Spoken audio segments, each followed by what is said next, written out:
Vous écoutez Europe 1, bonjour, les initiatives positives. Jean Z, bonjour. Bonjour Alexandre, bonjour Ambline. Bonjour. Vous n'êtes pas venu nous détailler la météo de ce lundi, mais on regarde le ciel avec vous. Exactement, comme Astérix et Obélix. On va se demander si le ciel ne nous tombe pas sur la tête. Un vieux truc, le village gaulois s'appelle Look Up Space.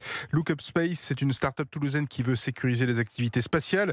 Selon Euroconsult, on compte 7000 satellites actuellement en orbite. Près de 25 000 seront lancés au cours de la prochaine décennie. C'est sans compter les 34 000 débris spatiaux, dont un tiers n'est pas officiellement catalogué. Un chiffre qui devrait doubler dans le quart de siècle prochain, selon l'Agence spatiale européenne, ce qui ne va pas manquer de multiplier les risques de collision et qui nécessite, selon Look Up Space, une cartographie précise. Que propose-t-elle cette start-up ? Alors, l'idée de la start-up, c'est de développer un réseau de surveillance de 8 radars installés dans le sud de la France, dans l'Aveyron ou l'Aude, ce n'est pas encore choisi, 2 en Guyane, 1 à Saint-Pierre-et-Miquelon, 1 en Polynésie, 1 à La Réunion et 1 en Nouvelle-Calédonie. Voilà, comme ça on est assez large, ainsi qu'une plateforme de fusion de données, parce que tous ces radars vont évidemment produire énormément de données et pour surveiller donc en temps réel l'orbite basse, c'est-à-dire à environ 2000 km d'altitude, une route chargée qui ressemble un peu à un périphérique, une rocade à 8h du matin, Oui, bien c'est embouteillée visuel. par des centaines de satellites. Look Up Space qui propose une solution double face, on va dire, à la fois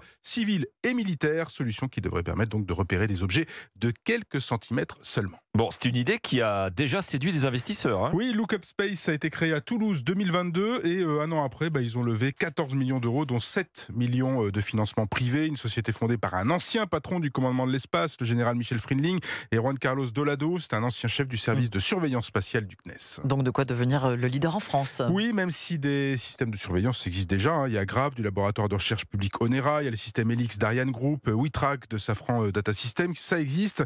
Reste que Look Up Space permet un suivi quasi temps réel, on va dire. C'est un rafraîchissement toutes les 90-100 minutes, c'est ça qui est inédit. Et le vrai concurrent, en réalité, s'appelle Leolabs. Et Leolabs, c'est un leader mondial et il est américain.